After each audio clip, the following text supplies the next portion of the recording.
Presented by माँ Bhavani channel. अखेना सब सुन रहल छी माँ रकतमाला रिकॉर्डिंग स्टूडियो से। हर हर Modi, mix by DJ Naresh. हर हर मोदी, हर हर मोदी, हर हर मोदी, हर हर मोदी, हर हर मोदी, हर हर मोदी, हर हर मोदी, हर हर मोदी, हर हर मोदी, हर हर मोदी। भारत माता। घी मांगेगा तो अचार दूंगा, अरे घी मांगेगा तो अचार दूंगा।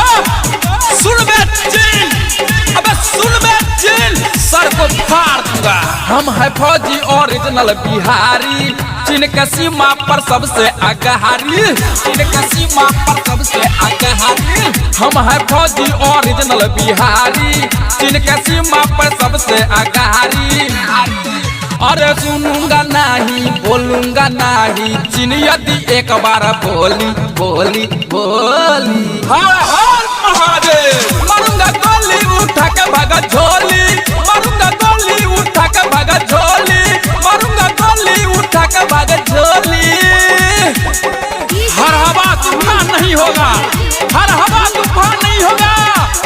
सुन रहे इमरान खान, चूहा कभी बलवान नहीं होगा।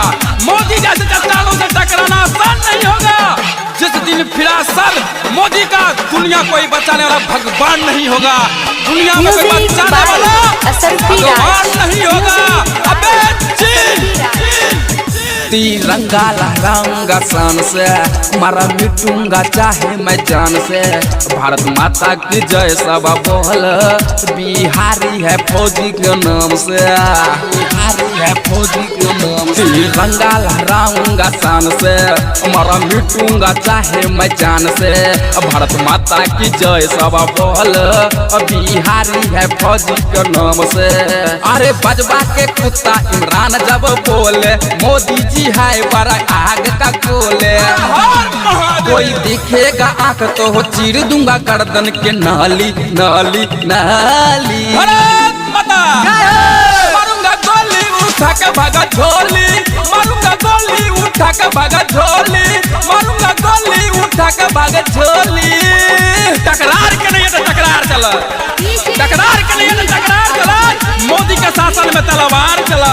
ओ चीन पाकिस्तान के सीमा तक हमरे छी, तकर बादो लफड़ा तो बारंबार चला, लफड़ा तो बारंबार चला। हर महादेव। लगी छै औकात रे, करतो ने मोदी जी बात रे।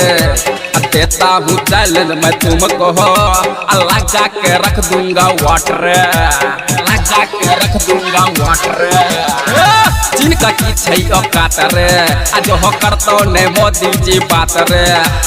करता हूँ तुमको चैलेंज, अल्लाह जाके रख दूंगा वाटर। नेपाल के कुत्ता जब साला बोले, नेपाल के कुत्ता जब साला बोले, नरेश शंकर प्रदीप जाके खोली खोली खोली। मारूंगा गोली उठा के भागा झोली, मारूंगा गोली उठा के भागा झोली, मारूंगा